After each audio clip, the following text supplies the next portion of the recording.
Oi, amores! Boa noite, tudo bem com vocês? Bora lá então, vamos iniciar aqui mais uma live, mais um de frente com Camila, né? Obrigada aí pela participação aí de todos, né? Vamos iniciar então, que hoje a nossa live promete muito, né, gente? Então, lembrando que a gente tá aqui hoje no segundo episódio do De Frente com Camila, trazendo aí convidados, pessoas influentes do mercado cripto, para trazer aí de uma maneira diferente do que a gente está acostumado a ver por aí, né? Então, trazendo um pouquinho mais também de vida pessoal, falando um pouquinho de cripto também, né? Então, bora, vamos lá, né? Hoje, o nosso De Frente com Camila é com ele, cearense, filho caçula, numa família de 11 irmãos, né? E uma pessoa aí que nos inspira muito, né? Que está aí muito por dentro aí de todo o mercado. Ele foi engraxate, gente, e fundador aí de várias empresas na área de tecnologia, especialista em blockchain. E hoje nós vamos conversar com o Rossello Lopes. Deixa eu convidar ele agora.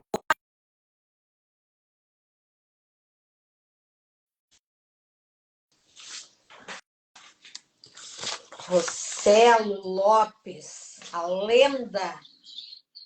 Boa noite, meu querido. Seja muito bem-vindo aqui conosco, Rossello. Pô, o prazer é todo meu. Espero que a galera esteja me ouvindo bem, mas assim, bem legal estar aqui. Vamos trocar uma ideia, vamos conversar, vamos contar algumas coisas legais do mercado e que eu posso até mesmo ajudar a galera aí a entender um pouco mais sobre criptoativo. Com certeza. Primeiramente, eu quero te agradecer por estar aqui conosco hoje, ter aceitado aqui o nosso convite. E não sei aqui se todos que estão presentes conhecem, já ouviram falar do Rossello Lopes. Para mim é uma lenda. Quando eu comecei a entender do mercado, Rossello, lá atrás nossa, já te vi em eventos falando sobre cripto, nossa, que incrível. E para nós é uma honra hoje te ter aqui, né, no nosso quadro aí de frente com Camila. Tá, bem legal, né? Assim, eu tô no mercado há bastante tempo, então assisti, né, a tua live com o meu grande amigo, com o Alexandre, e achei o máximo ali, pô, a maneira que vocês transmitiram, a maneira que vocês conversam com o pessoal, achei muito legal. E aí eu falei, cara, espero um dia que alguém me convide. Ó, que Olha, honra, tô aqui hoje.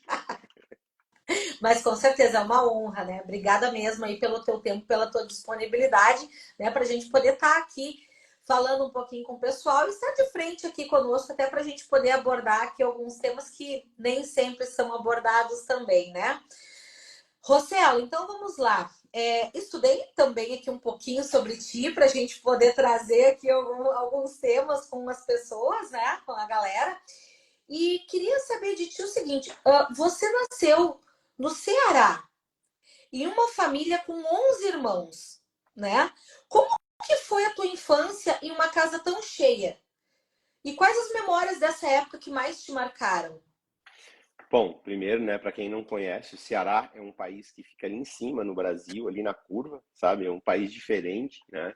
E mas cara, assim, sou o caçula de 11. Quando a gente veio pro Brasil, quando meu pai veio trazendo de pouquinho em pouquinho a galera, porque não dava para trazer todo mundo, tá? Então tinha que vir às vezes de ônibus e era 4 dias de estrada. Então por aí vocês conseguem imaginar o quão difícil era. E felizmente eu vim de uma família de muita união, de bastante união mesmo. Tem uma coisa que meu pai e minha mãe nos ensinou, é que família é muito importante, que a gente tem que realmente olhar para dentro de casa para se ajudar. Então, o fato de estar numa casa grande, cara, onde eu morei, o chão era de barro, tá? Telha, não, tá? As pessoas acham que já era um cara de sorte por ser o caçula, por ser o mais bonito, o mais inteligente, o mais legal, né? Achou que não, a gente eu sofri bastante mesmo, com 12 anos já trabalhei em padaria, assim, fui em engraxate, trabalhei na feira com meu tio, mas tem uma coisa que foi muito legal crescer numa casa grande com vários irmãos, é que, por exemplo, a roupa do meu irmão servia para mim, né? Então passava, não tinha que comprar roupa. Então tinha muito disso. E principalmente quando escola, cara, não tinha grana para comprar material escolar, né? Então os meus irmãos ajudavam. Então uma família grande, extremamente unida, você acaba dividindo as despesas, os afazeres, se divide um monte de coisa, né? Então isso acaba ajudando demais. E também, querendo ou não, né, você tem o fato de ter minhas irmãs, que são quatro mulheres ali, acabava ajudando um pouco mais a minha mãe. Minha mãe era professora, então na hora de ajudar com a escola era muito mais fácil. Então, sim, ser o caçula numa casa cheia de pessoas onde a gente aprendeu que a família é importante, ajudou demais. É isso que eu ia até te comentar, porque, na verdade, eu até ia te perguntar isso, se tu era o último que ia herdando as roupas, né? Porque uma família muito grande tem que ter toda essa logística, tem que ter essa divisão, né, Rossello? Né? E principalmente porque eu imagino como os pais nessa hora, com uma família grande, vão se portar, né? Porque tem que ter uma questão, até mesmo muitas vezes, ser igualitário para todos, né? Sim, Então sim. acaba que os próprios irmãos têm que aprender exatamente até mesmo a parte de se dividir, de poder contribuir, colaborar e cada um ter a sua participação dentro da família, né? Aí também saber o seguinte, né? Então, assim, os meus irmãos mais velhos não tiveram a mesma oportunidade que eu estava tendo. Por quê? Porque eu vivia lá na roça, cara. Eu vivia lá no interior do Ceará. Era uma refeição por dia, quase não tinha água, então passaram necessidade. Assim, eles tiveram talvez o discernimento de olhar assim e pensar, né? Ele teve esse discernimento de olhar e pensar o seguinte. Esse menino é o futuro, né? Então, fizeram sacrifícios, eu sei que fizeram, vi várias situações onde hoje eu lembro, assim, quando eu era muito moleque, fizeram bastante sacrifícios e foi muito bom ter feito esse sacrifício todo, né? E sempre apostaram, então, nunca, assim, nunca desrespeitei meus irmãos, sempre, muito pelo contrário, sempre tive admiração por eles, por, às vezes, tirar, né, um pouco da própria família deles para poder ajudar o caçula. Então isso serviu de exemplo para mim gigantesco. E cara, por incrível que pareça, toda família a gente sabe que sempre tem os BOs. A gente nunca teve na nossa família. A gente nunca teve nenhuma questão de discutir um irmão com o outro, até porque o meu pai dizia o seguinte: se vocês brigarem entre si, vai ter que brigar comigo. E com meu pai não tinha conversa, né? Então era na versão que não tinha um mimimi, sabe? Uhum. Hoje em dia, eu acho que se o vizinho vê a mãe, o pai brigando com a criança num tom de voz maior, eu não tô nem falando de pegar cinta especial de bater nos filhos, que minha mãe tinha essa cinta, tá? Minha mãe tinha cinta especial de bater na gente. Imagina nos dias de hoje, chama a polícia, vai preso, né? Então, naquela época, É. a conversa era diferente, não existia o mimimi. Então, meu pai falava, quieta os dois e não tem discussão, zip, e a gente virava melhores amigos. Foi assim que a gente aprendeu. Até porque, na verdade, para manter um controle de uma família tão grande, né? É, Sim. e não tem. Hoje, realmente, trazendo para os dias de hoje, Rossello, é conselho tutelar, é polícia, próprias crianças, muitas vezes. Esses dias o meu filho para mim, tu acredita, mãe, que a professora xingou um monte de gente na sala de aula? Aí eu, como se, como se fosse um absurdo. E no grupo dos pais, os pais estavam assim: vocês acreditam que a professora xingou a minha filha? E aí, É um absurdo. é uma inversão dos valores absurda, né? E Uhum. aí, então, que muitas vezes são os próprios pais que são os pais que vão colocar no ritmo, né? Se os pais de hoje não colocam dentro de um ritmo em que os filhos aprendam a respeitar as autoridades maiores, enfim, eu fico pensando como vão ser as próximas gerações, né, Rossello? Ah, Porque sim, vai ser. hoje nós somos fruto da educação do passado. Sim, exatamente. Hoje a gente é fruto da educação do passado. Então eu vejo, eu sempre olho, né? Eu me baseio pela educação que minha mãe me deu, que meu pai me deu. E eu tento usar essa mesma educação com as minhas filhas, com o meu filho. Mas nos dias de hoje, realmente é muito difícil. Mas aqui, talvez, né, para quem não sabe, eu tenho 51 anos de idade. Então, eu trabalho desde os 12 anos de idade. Eu tento trazer um pouquinho da educação que eu tive com o meu pai. Meu pai é meu herói. Não tem, eu não, Né? assim, muita gente fala, porra, quem é o cara que você admira? Muito falam, Steve Jobs, outros vão falar esse, falar aquele, Satoshi Nakamoto. Cara, meu herói é meu pai. Meu pai me ensinou a ser o que eu sou hoje. E meu pai mal sabia ler e escrever, mas sabia, fazia o dele. Era um homem brilhante em termos de assim. Então, meu herói é meu pai. Então, não tem conversa, sabe? Então, eu penso justamente isso, né? E isso é legado, né? Esses dias eu estava comentando com o Ricardo, com meu marido, disse assim, ó, o legado não é o que a gente deixa para as pessoas, é o que a gente deixa nas pessoas. É isso E aí. quisera e vamos ser felizardos se os Uhum. nossos filhos, os meus, os teus filhos, de quem está aqui assistindo, chegar um dia e dizer assim, ó, meu herói é meu pai, minha herói é minha mãe, meu exemplo é minha mãe, meu exemplo é meu pai. Que lindo que vai ser se a gente conseguir fazer isso na vida dos nossos filhos, né, Marcelo? Não, sem dúvida, sem dúvida. Assim, e a gente, que nem eu ajudo, sempre ajudei várias instituições, sabe, que precisam.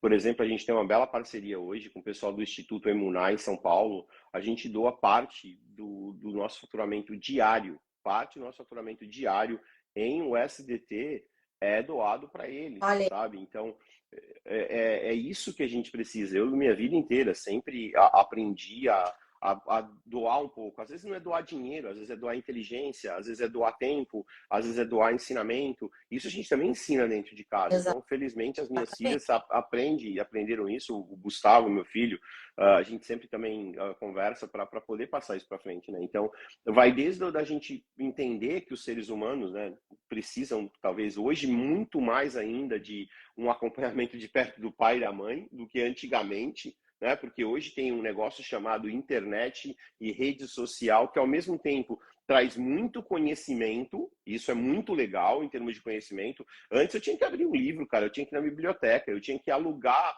livros, eu tinha que pegar emprestado na biblioteca. Então, hoje você tem na palma da mão, então você tem um nível de raciocínio, de inteligência muito maior. As crianças de 14 anos e 13 anos de idade hoje, elas aprendem muito mais rápido do que na minha época. Mas, ao mesmo tempo, isso também traz muitos problemas e problemas que a gente tem que saber como administrar, como resolver eles no dia a dia. Exatamente. Na verdade, hoje a gurizada tá voando, né? Eles têm Sim, acesso a todo tipo de informação na palma da mão. Mas tu sim. sabe uma coisa? Que idade tem teus filhos, Rossello? O Gustavo eu tenho um de 19, que é o mais velho, que é o Gus, vai fazer 20, acabou de fazer 20, na verdade. Aí a gente tem uma de 14 e tem uma de 4 aninhos. Ó, tem uma Tem. pequenininha. Lá em casa, Garota pandemia. 7, temos de 11 e de 9. Há umas 2 semanas atrás, eu estava enfrentando uma dificuldade com o nosso de 11, que era o seguinte, ele teve notas extremamente baixas na escola, Uhum, e aí nós tiramos a tela dele totalmente, até ele apresentar novas notas, porque ele está na semana de recuperação, né? E apresentar todas as notas acima da média, e aí estaria condicionado a voltar a ter telas, né? uhum. 2 horas por dia, que é o limite lá em casa, se tivesse as notas boas. E aí ele tinha tirado em história, que valia 10, ele tirou 1. E aí bom, tu vai estudar para história, tu tem toda essa matéria para estudar. Ele não sabia estudar. Rossello, ele não sabia estudar Ah, no 6º ano. Aí o que eu percebi? Porque assim, olha, mãe, eu vejo, assisto vídeos no YouTube falando da matéria e eu leio. E aí eu fiz um roteiro para ele de como que ele ia estudar. Né? Olha, tu vai estudar, tu vai uhum. fazer um resumo, tu vai responder as perguntas do livro e depois tu vai conferir, vai fazer toda a tua prova, refazer a tua prova. Ele não, Rossello, ele não sabia estudar. O que eu percebo com isso e onde que eu quero chegar? Ao mesmo tempo que eles estão voando, porque eles têm tudo na palma da mão, eles estão tendo preguiça mental, eles não sabem mais raciocinar por si só. Eles não sabem, é uma preguiça de buscar a informação e se aprofundar porque ou eles vão no chat GPT que dão as respostas prontas, ou eles vão estudar de uma forma muito superficial. Diferentemente da nossa época, em que a gente ia para uma biblioteca, pedia ali o tema, vinha vários livros, a gente pesquisava, fazia sínteses, fazia uma série de pesquisas para poder ter essa informação. E aí entra a questão que hoje em dia tu pensa que muitas vezes pega uma pessoa formada, pega uma pessoa que está e não tem o conhecimento aprofundado como tínhamos na nossa época, né? Então, com isso vai vir uma alienação, no meu ponto de vista, uma alienação muito grande aí na frente, né? Onde as pessoas vão ser facilmente manipuladas porque elas não sabem mais raciocinar. É verdade, assim, é como Né? eu falo, né? Ao mesmo tempo que traz muita coisa legal, mas traz a preguiça, Traz. traz. Se você chegar para hoje em dia, tem uma garotada, manda ele fazer uma conta na mão, na caneta. Teve uma, até por falar nisso, teve uma vez que eu estava dando uma aula de MBA e eu falei pro pessoal, né? Eu falei, olha, acho que é para a Nova Zelândia, para a universidade, ou não sei se é a Universidade de Canberra, enfim, era para uma universidade. Eu estava dando uma aula, eu estava falando sobre mineração. Eu falei, vamos fazer o seguinte, vamos calcular o bloco na mão? Todo mundo, oi? Como Como assim assim? calcular? Não, como assim? Eu falei, viu? Não sei se vocês sabem, mas é um cálculo matemático. É um processador que faz, é um ASIC que faz. Mas bora entender como é que calcula na mão. Os caras falam, não, cara, não, para, que tu vai calcular um bloco de Bitcoin na mão. Sim, é uma matemática, né? Então, e eu calculei, eu falei, tudo bem, a gente chegou na conta, chegou no final, com certeza esse bloco já foi achado por alguém, mas, né, é assim que se calcula, sabe? Mas hoje em dia, te pedir para alguém escrever uma redação, escrever alguma coisa, né, assim, eu tenho problemas com a língua portuguesa, eu assumo, até porque a língua portuguesa não é a coisa mais fácil do mundo, Não é.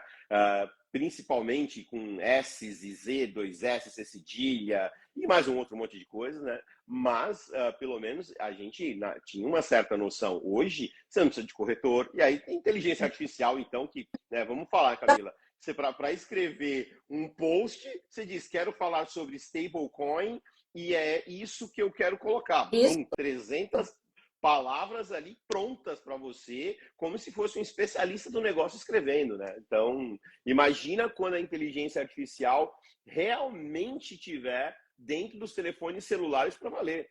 É, Cara, vamos ter que buscar outra maneira, né? exatamente. Bom, Rossello, já sei aqui que tu começou a iniciar os trabalhos muito jovem, né? Com 12 anos. Foi em engraxate, teve outras também atividades. Em que momento que a parte da tecnologia te atraiu e entrou na tua vida?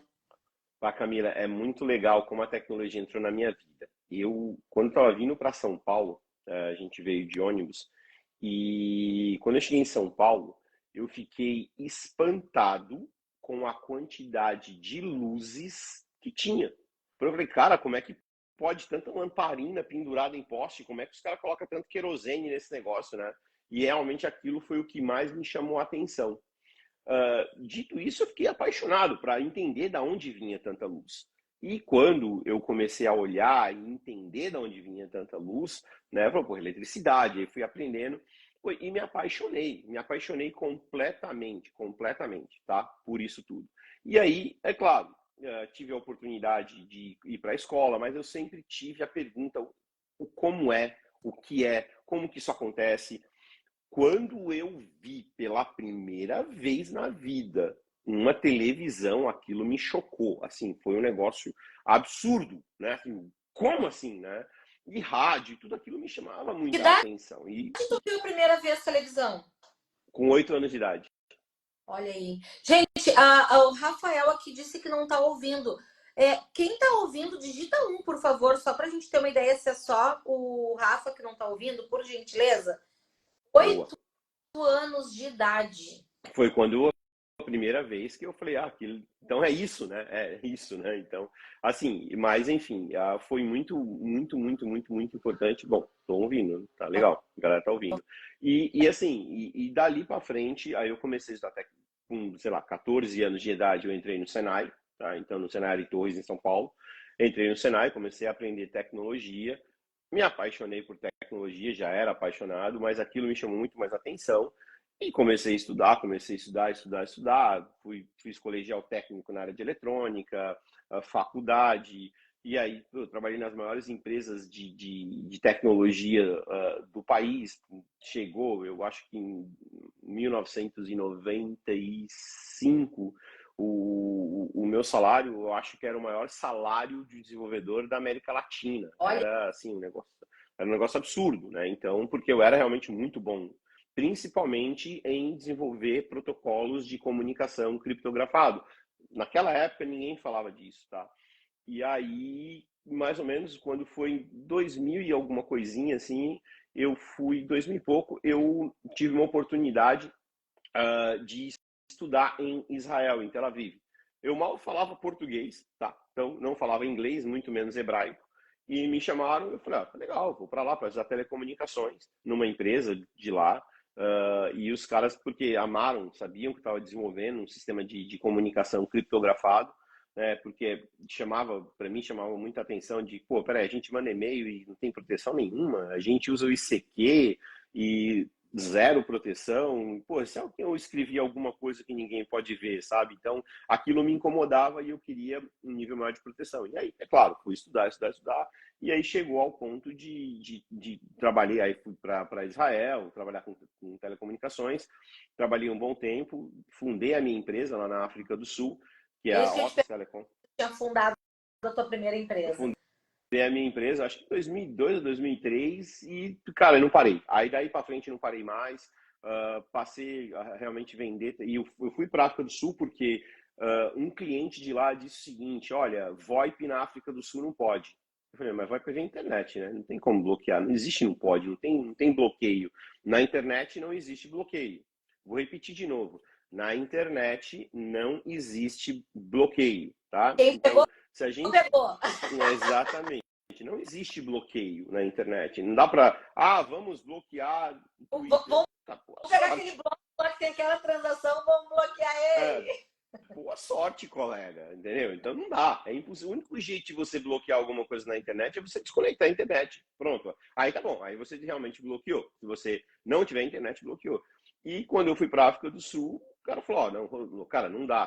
Tá bom, me dá uma semana que você vai ver uma coisa.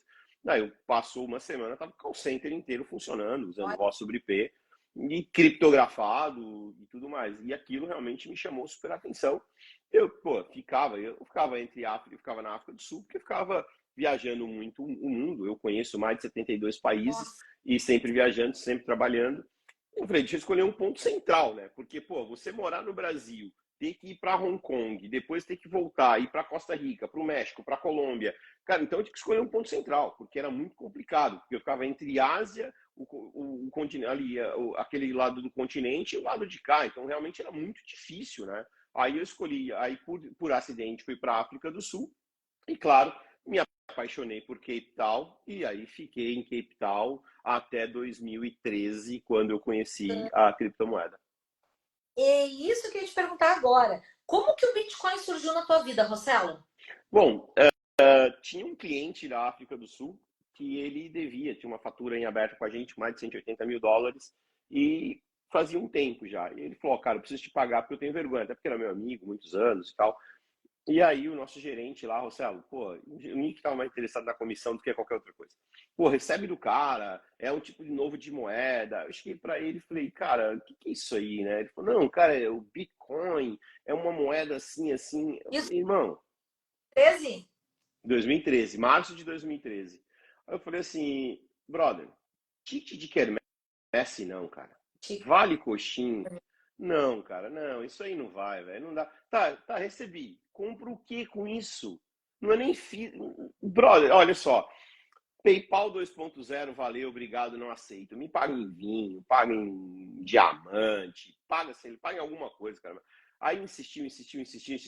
Falei, ok, tá bom, vou receber. Recebi o diabo da criptomoeda, lá o tal do Bitcão, né? Ó, galera, naquela época não tinha carteira para baixar no celular, 12 palavras. Não era essa vida maravilhosa que é hoje em dia. Eu tinha que ir lá compilar o código, compilar por a carteira e não sei o quê, e recompilava, e compilava de novo, e não dava certo, estourava a memória. Era um pau. um pau aquilo, não funcionava nada.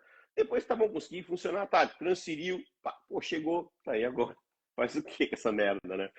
Guardei, né? Guardei porque, afinal, Tu o lembra cara me explicou. quantos bitcoins deu na época? Deu 1.105. 1.105 bitcoins. Né? Calma, que fica pior. Fica pior a história, Camila. Fica pior.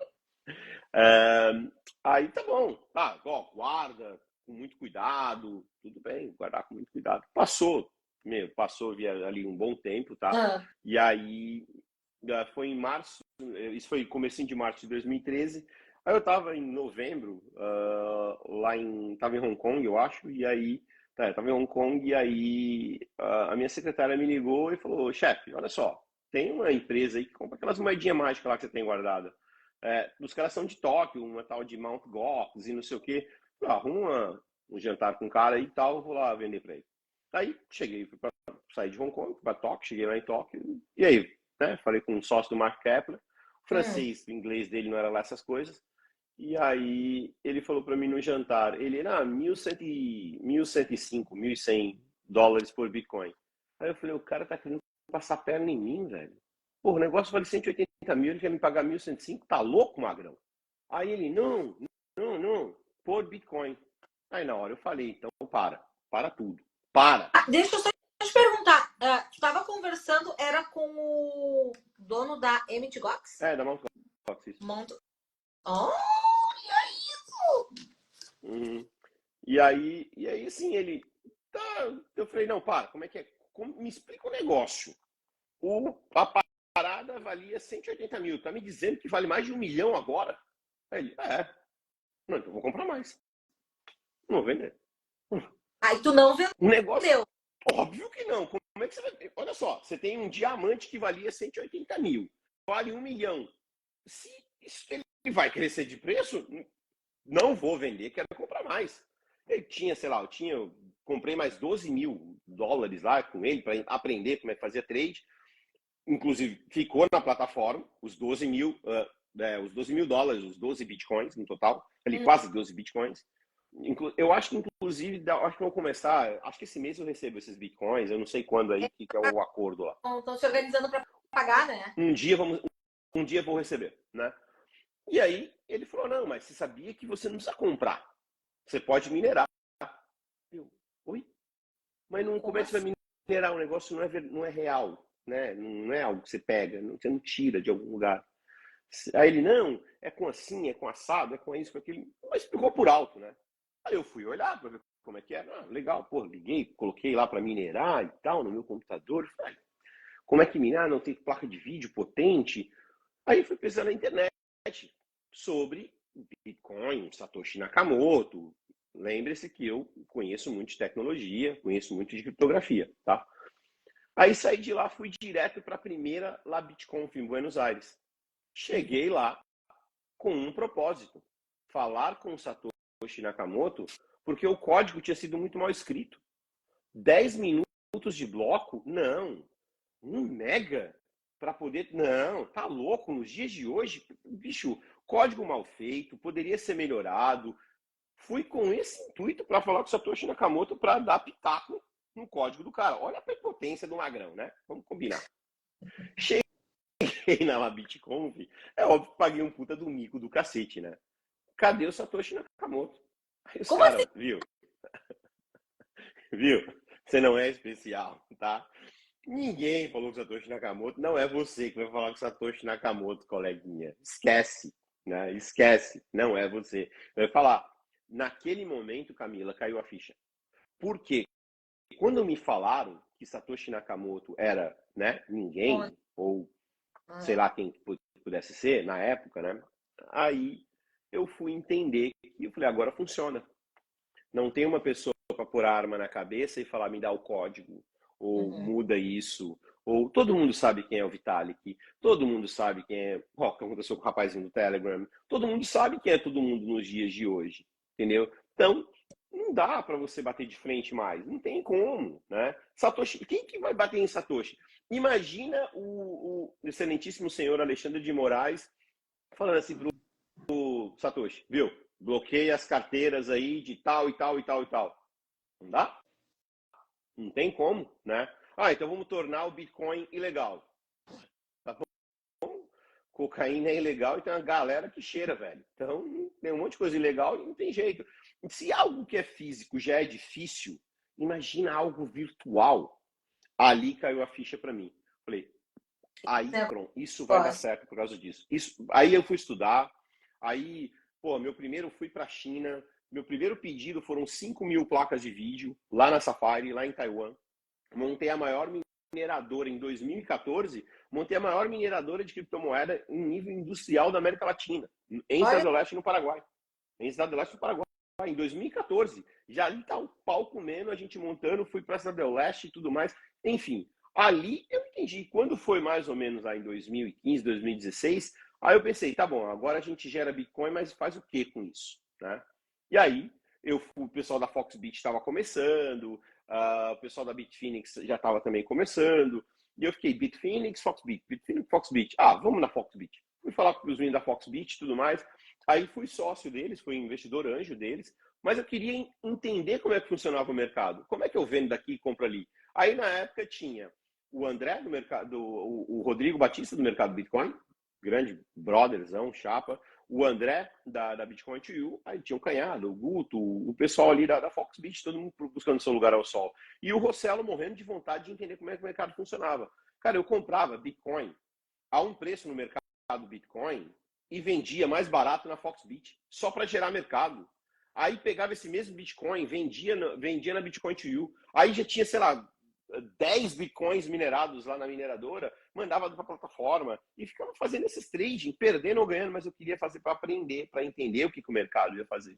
E aí foi, né? Essa até que em 2016 eu falei, bom, contratei na época o Safiri, que era de uma outra empresa, para me substituir, porque eu queria focar na mineração.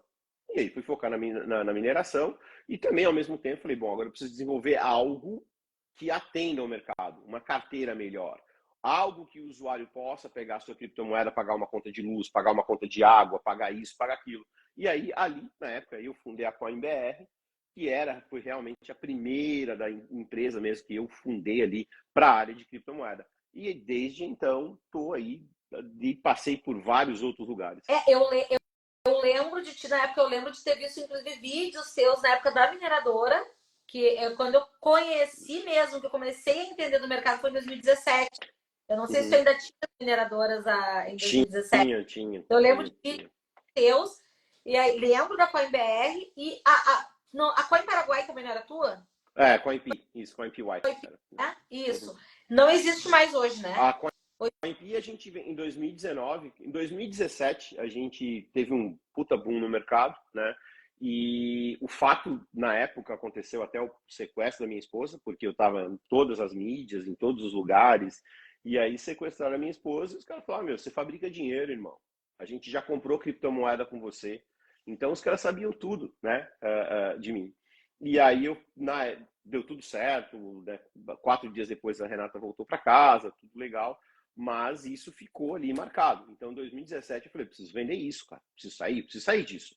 Essa história, porque aquilo ficou na minha cabeça, tu fabrica dinheiro, tu fabrica dinheiro, tu fabrica dinheiro. Não, verdade, realmente, a gente fabricava dinheiro. Aí eu comecei a falar, peraí, eu vou começar a buscar alguém. Aí entrou uma Venture Capital, lá de Hong Kong, falou, ó, você não quer? A gente compra um pedaço da mineradora e a gente também compra a CoinBR para você escalar, você não precisa mais focar tanto na mineradora, foca aqui.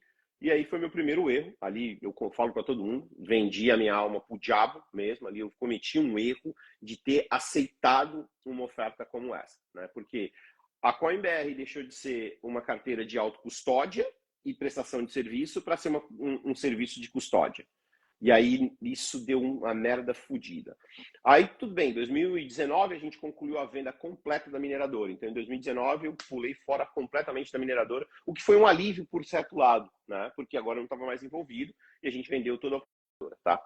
Então, mas ao mesmo tempo, mas ainda fiquei naquela, algo me incomodava ainda em trabalhar para uma empresa aonde você tinha a questão do serviço de custódia e aquilo me incomodava pra caramba, mas muito mesmo.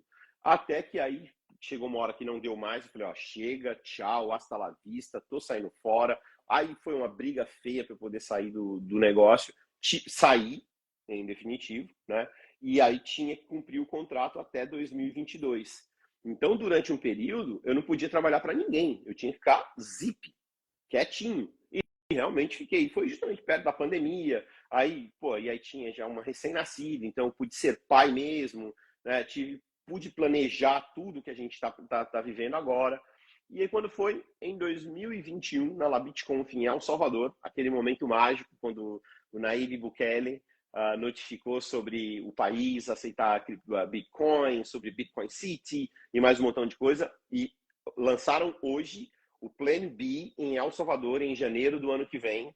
Fui convidado para palestrar lá, que vai ser muito legal, então já fica de olho, ó, Plan B El Salvador, é planb.sv, tá, galera? Vai ser muito legal, só os cobras vão estar lá, o Celo também vai ter o prazer de estar lá, né? E aí, o Plan B em El Salvador é muito legal. Agora vai ter agora em outubro, dia 25, 26 e 27 de outubro, eu acho, vai ser em Lugano, como acontece todo ano também. Vou estar lá falando sobre o case Bitcoin e USDT no Brasil. Né? Primeiro brasileiro a palestrar sozinho lá. Ano passado eu participei de um painel, esse ano vou estar sozinho no painel falando isso, né? Assim, muito legal, o pessoal da Tether vem ajudando bastante. E aí em 2021, Camila, estava em El Salvador, ali, sabe, naquela angústia, porra, queria muito, né, uma oportunidade e tudo mais, porra. Aí uma pessoa da Bitfinex chegou para mim e falou, Rossello, a gente quer ir para o Brasil, a gente quer atender o Brasil, sem ir para o Brasil. Tá, o que vocês precisam? Cara, a gente precisa de um jeito de operar no mercado brasileiro, mas sem estar lá no mercado brasileiro. Falei, bom, vocês têm o Tether, vocês têm o USDT, vamos fazer uma bridge para converter reais em USDT. O USDT em reais tem um negócio agora novo chamado Pix, que é animal. Eu acho que dá para conectar os dois. Pô, legal. Vamos fazer uma prova de conceito? Vamos, me dá 3 dias que eu te mostro. O cara, não, sabe, tô brincando, cara, 3 dias, parece. Não, 3 dias eu te mostro funcionando. Passou 3 dias, eles não entenderam nada. Mostrei a prova de conceito funcionando. Mandava um Pix, convertia ali, demorava cerca de 20 segundos, 30 segundos. Mandava já direto para a plataforma da Bitfinex e eu já poderia tocar o pau lá e mandar ver. E o processo contrário também. Eles falam, não, a gente precisa de mais tempo, cara. Calma, não é assim, tem que mudar a plataforma, tem que mudar isso, mudar aquilo, mudar aquilo, mudar aquilo, mudar aquilo, mudar aquilo. Tudo bem, quando vocês estiverem prontos, avisa que a gente manda ver, né? Sem problema. Até lá, vamos conversando, vamos fazendo. Quando foi 2022, Camila, estava pronto, tudo feito, tudo maravilhoso. E aí, cara, a gente viu, pô, mas para que a gente oferece isso? A gente precisa de gente, a gente precisa do pessoal usando.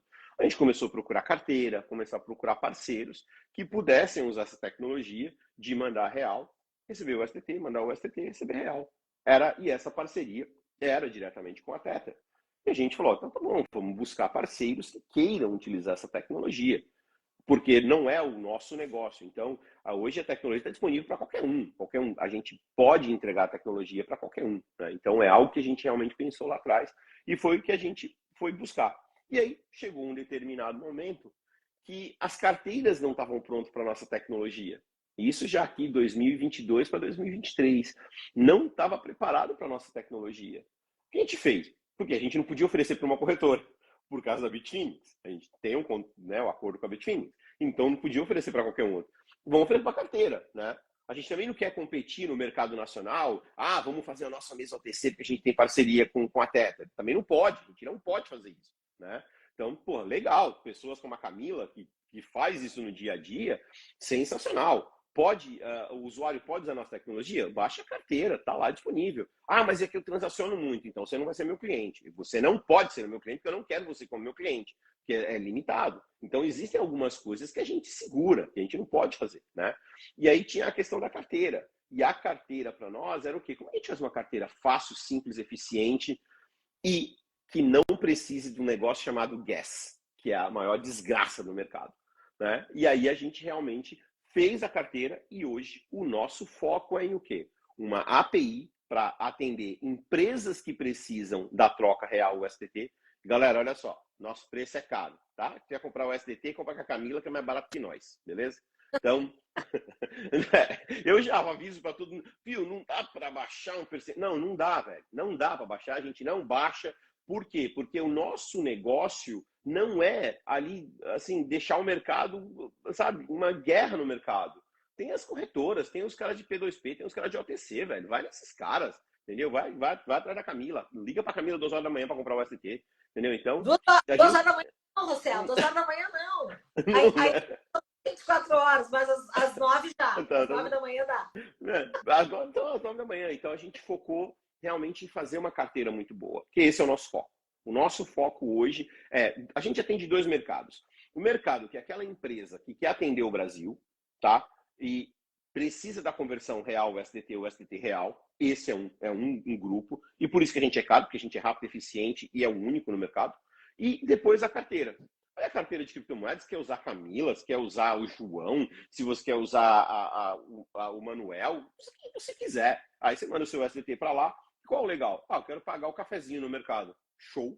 Tu consegue pagar o cafezinho no mercado direto com o SDT, que só você tem a chave privada. É só carregar a Truter com o SDT e usar nas maquininhas, né, Rosel? Sim. Pessoal, quem não conhece ainda, tá? Eu e meu marido, a gente tem baixado aqui a Truter no nosso celular. É uma carteira muito intuitiva, né? E vale a pena vocês darem uma olhada, né? Que é uma ferramenta a mais, é prático mesmo. É só vocês olharem, é só vocês entrarem na loja de aplicativos Truter, né? E baixar essa carteira. Vocês conseguem colocar o SDT, transfere o SDT para ela e utilizam no dia a dia aí para compras e tudo mais. É bem bacana, né? Uma maneira bem Sim. fácil, bem simples, né, de utilizar. E teve um negócio que a gente resolveu, né, Camila? Quando a gente foi fazer a carteira, o que a gente pensou? Primeiro, o STT roda hoje em 15 blockchains. Né? A gente falou, vamos pegar as principais. São 9 blockchains as principais, tá? E aí, o que a gente pensou? Beleza, então o camarada pode mandar em Tron, que vai chegar diretamente, ele manda em Tron, vai chegar diretamente em Polygon, porque a gente é baseado em Polygon, tá? Olha que legal isso agora. E isso é muito bom, porque a Camila vai saber muito bem o que eu estou falando agora. Cara, quando você, e eu passei isso na pele, quando você passa o seu endereço de carteira para alguém, é público. Essa pessoa consegue ver as transações, consegue ver o seu saldo. Então, isso, quando a gente criou a Bridge, a gente resolveu esse problema. Então, eu posso receber o SDT na rede Tron, vai bater na Bitfinex, ser convertido para Polygon e vai vir para mim. Então, a Camila fala, deixa eu olhar quantos USDT na rede Tron o Rossello tem. Não vai ver a minha Não carteira. conta Vai da ver da Bridge, né? Bitfinex. Vai, por causa da Bridge, vai ver da Bitfinex. Então, isso é uma proteção extra que a gente criou que facilita. Quero mandar para Camila. Camila, qual que é a sua? O que você quer? Eu quero em Tom Chain. Tá bom, me dá o endereço aí. Ela me dá o endereço, eu vou mandar, vai sair da minha Polygon até a Bitfinex e da Bitfinex para Camila. A Camila, deixa eu olhar, não vai ver. Então, isso foi uma proteção extra que a gente criou. A outra coisa que é muito legal, a gente resolveu algo chamado Gas. Gas, toda carteira você precisa ter o token nativo, a criptomoeda nativa daquela blockchain. Do Ethereum, ETH, da Polygon, agora é Pol, antes era Matic, agora é Pol, da Tron, o TRX. Então, cada uma dessas blockchains, ela tem a sua criptomoeda nativa para você poder transacionar. Sem isso, você não transaciona. E isso, para mim, era um incômodo lascado. Por quê? Muitas vezes acontecia das pessoas me ligar e falar, Rossello, eu tenho aqui o STT, cara, tem como mandar um pouco de TRX aí, um pouco de gas? Ou imagina, o Ethereum então é mais caro ainda. Eu digo, vamos resolver isso. Vamos resolver essa questão. Vamos resolver de não ter o gas, mas mesmo assim, deixar a chave privada ainda na mão do usuário. Que, para mim, o erro que eu cometi lá atrás, eu jurei para mim mesmo que eu nunca mais ia cometer. Fazer custódia nunca mais na vida. Né? Então, tinha que resolver esse problema. Para mim era uma questão de honra resolver. Então, resolvemos esse problema também. Então, a gente resolveu a questão do gas, a gente resolveu a questão da segurança e agora a gente conectou o sistema financeiro. Então, você pode ir no caixa eletrônico sacar dinheiro, você pode pagar o cafezinho. Então, tudo isso foi resolvido num só aplicativo. E quando vocês usarem o aplicativo, vocês vão ver que não está em inglês, não está em português, não tem uma língua específica, porque é baseado em imagens. É claro, blockchain não tem como a gente como é que fala? Traduzir. Então, as palavras padrões, técnicas, a gente manteve. E a gente tenta manter o mínimo de texto possível, justamente para poder facilitar para qualquer ser humano, qualquer cidadão, possa utilizar a nossa carteira. Então, tem muito venezuelano que está no Brasil, que é a salvação do cara. Tem muito russo que está aqui no Brasil, que é a salvação do cara. Então, baseado nisso, nessa tecnologia toda que a gente tem, que a gente conhece, hoje eu posso dizer, a Truther é a melhor carteira do mercado para o iniciante. Então, isso é bom porque acaba sanando uma necessidade das pessoas, né? Como tu falou, tem muita gente, né? Que muitas vezes venezuelano e tudo mais, que muitas vezes não tem ainda toda uma vida já constituída aqui no país, vida bancária, e acaba ajudando em muita coisa, né? Então, assim, acaba sendo um serviço muito de uma utilidade muito grande, né? Então, Sim. não só como para as pessoas para ter uma carteira a mais, mas ela tem uma funcionalidade muito grande no mercado que realmente acaba sendo bem interessante. Sim, sim. Você... E assim, é algo que eu me preocupo muito, é isso, é a usabilidade para o usuário. Como é que o usuário consegue usar de forma tranquila, baixar. É claro, lembre-se, a gente tem KYCs, tem regras no Brasil, a gente precisa cumprir essas regras, a gente precisa cumprir um montão de coisa. Então, a gente se preocupou com isso. Não, isso é... Sabe, uma coisa que eu vendo tu falar, eu sou muito parecida nesse sentido, e tu vai concordar comigo que nós somos pessoas inquietas em sempre buscar trazer soluções, né? Soluções. E isso que é o bacana, né? É justamente a projetar soluções, né, para o mercado, né? A gente aqui também está sempre buscando trazer uma série de soluções, uma série de questões que é justamente para poder servir as pessoas de alguma maneira, né? Ser servidor, né? Isso que é o muito, que é o incrível, assim, né? Quando a gente consegue se colocar nessa posição, né? Eu tô aqui com uma pergunta para te fazer, que eu queria saber, na verdade, se isso aqui é verdade, tá? É verdade que tu chegou a oferecer 10 bitcoins para encontrar o Rodrigo Marques da Atlas Quantum? Na verdade, foi mais, tá? Foram 100 bitcoins que a gente ofereceu para achar ele. E o que te motivou a fazer isso? Na verdade, foi um grupo de empresários que me procuraram, né? E perguntou, pô, vamos pôr uma recompensa aí no cara? Eu falei, vamos. Mas a recompensa é só pra gente ter uma reunião com o cara. Queria ter uma reunião com eles, como eram investidores lá de Hong Kong. Que me... Fala carinhoso no ouvidinho.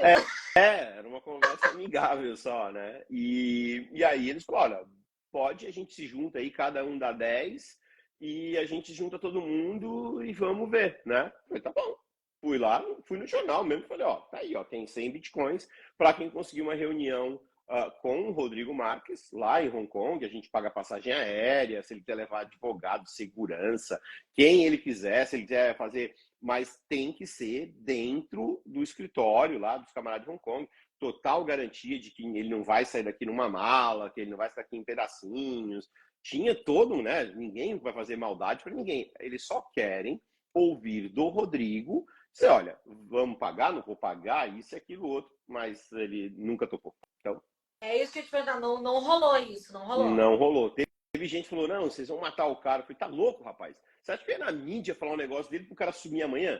Né? Eu acho que a maior proteção para ele é justamente essa, né? De saber que a gente está falando abertamente, que não vai acontecer nada com ele. Se ele quiser chamar a embaixada brasileira, para a embaixadora brasileira para poder tomar, para estar junto, todos os termos que ele quiser. A única coisa é que querem uma reunião, porque as pessoas eram de Hong Kong, alguns deles não podiam sair de Hong Kong, tinha uma série de coisas ali envolvidas, e aí ele falou, olha, consegue? Tá bom.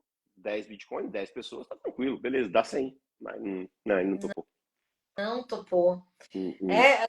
Eu imagino por que ele não topou, né? Imagina a pessoa, a segurança e a incerteza, né? Mas corajosos vocês, viu? Eu gostaria de ter visto, ter iniciado uma conversa dessa bem carinhosa, como que seria, né? Deveria ser bem interessante. Bom, Rossello, a gente agora aqui já está se encaminhando para o final. E aí eu tenho algumas perguntas assim mais rápidas para poder te fazer. Sim, bora lá. Vamos lá. Uma criptomoeda. Bitcoin. Um medo desbloqueado. Medo desbloqueado. Não ter Bitcoin. Não ter Bitcoin. Um medo desbloqueado. Uhum. Um sonho. Criar um aplicativo que todas as pessoas possam usar suas criptomoedas, o USDT e Bitcoin, no dia a dia e nenhum ser humano na face da Terra possa congelar ou tomar a sua criptomoeda. E esse sonho, tu acredita que tu já realizou ou ainda está por realizar? Falta um pouquinho assim para realizar. Vamos ficar na torcida. Uma inspiração. Uau! As pessoas vão até achar um tanto quanto clichê, mas para mim uma inspiração é saber que ninguém fez ou quando alguém fala para mim isso está querendo é impossível de ser feito. Isso serve para mim de inspiração o dia inteiro, de saber que vai ser o primeiro, que nunca ninguém conseguiu. Isso para mim é a minha maior inspiração. Um lugar. Bah, Cape Town, África do Sul. Eu posso ter nascido no Brasil, mas meu coração é sul-africano. Pretende morar lá de novo?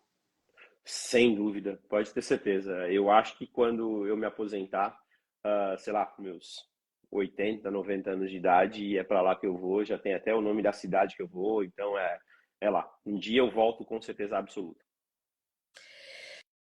Uma mensagem para as novas gerações. Deixa a rede social de lado e usa o dispositivo mais potente da atualidade, que se chama telefone celular, para aumentar o seu conhecimento. É legal estar na rede social, sem dúvida nenhuma, quem não fica, quem não quer participar, quem não vê. Mas você pode muito bem usar o poder da inteligência artificial para aumentar o seu nível de raciocínio, usar o poder que você tem na mão, que é um dispositivo, para poder aprender muito mais. Eu acho que é você poder usar toda essa ferramenta que tem nas tuas mãos para aumentar o teu nível de raciocínio, para aumentar o teu conhecimento e jamais ser escravo do sistema, seja financeiramente, seja por questões ideológicas, seja por questões religiosas.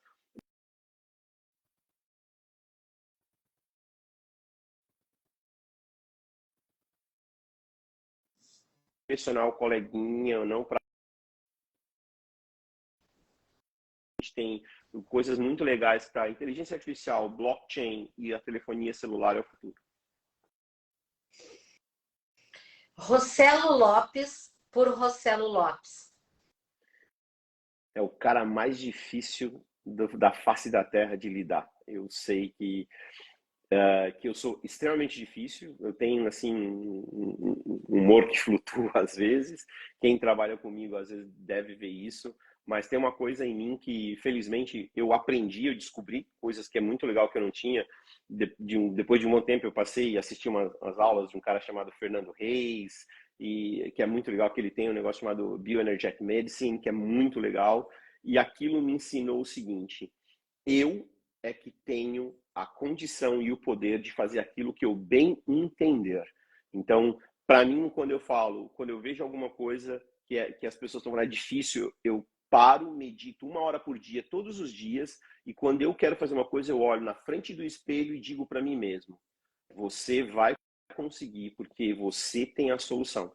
E eu aprendi isso muito no dia a dia. Aprendo bastante com a minha esposa, que hoje é profissional nesse ramo, e aprendi que a gente mesmo constrói o nosso futuro, a gente constrói o nosso dia a dia. Perfeito, eu acredito muito, muito, muito em tudo isso que tu falou, né? Bom, eu quero te agradecer demais, demais, Rossello, por essa horinha aqui conosco, né? Tenho certeza que foi para as pessoas, agregou muito, muito, muito aqui todo esse nosso bate-papo. E você tem convite, portas abertas aqui, volte sempre aqui conosco quando tiver um tempinho, vai ser sempre um prazer, viu? Gratidão mesmo pelo tempo aqui conosco hoje. Super obrigado, Camila. Tem uma coisa que eu sempre encerro todas as minhas lives com todo mundo. Em primeiro lugar, super obrigado por me dar essa oportunidade. E tem uma coisa que eu sempre encerro para todo mundo. Olha só, galera, façam perguntas. E quando você achar, Rossello, não vou perguntar porque a pergunta é muito idiota. Então, é melhor que a pergunta seja idiota do que o idiota que deixou de perguntar. Perguntem. Existem profissionais no mercado dispostos a ajudar. Existem profissionais no mercado dispostos a pegar na tua mão e realmente gastar tempo. Aqueles que acham que não é o Rossello atendendo no Telegram, vocês estão enganados. É o Rossello, sim. Eu atendo todas as pessoas no Telegram.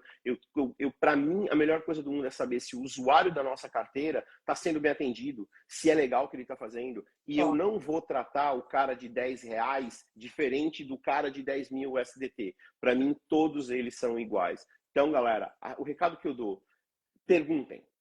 Existem muitos profissionais no mercado que estão dispostos a ajudar todos vocês. É claro, às vezes você mandar perguntas às 2 horas da manhã, não vai ser legal, né? Mas se mandar para mim, eu vou responder a qualquer momento. De qualquer maneira, assim, galera, estou sempre disponível, minha rede social está aí, façam perguntas, mandem perguntas, eu sempre vou responder, tá? Pessoalmente, vou responder a todo mundo, tá legal? Maravilha! Perfeito, recado dado aí, gente. Olha só que legal os foguetinhos! Esse fechamento ficou top. Marcelo, gratidão, gente. Muito, muito, muito obrigada pelo teu tempo mais uma vez. Gente, obrigada aqui mais uma vez por todos. Na quinta-feira que vem teremos aqui um novo De Frente com Camila, com mais um outro convidado. Um grande abraço, pessoal.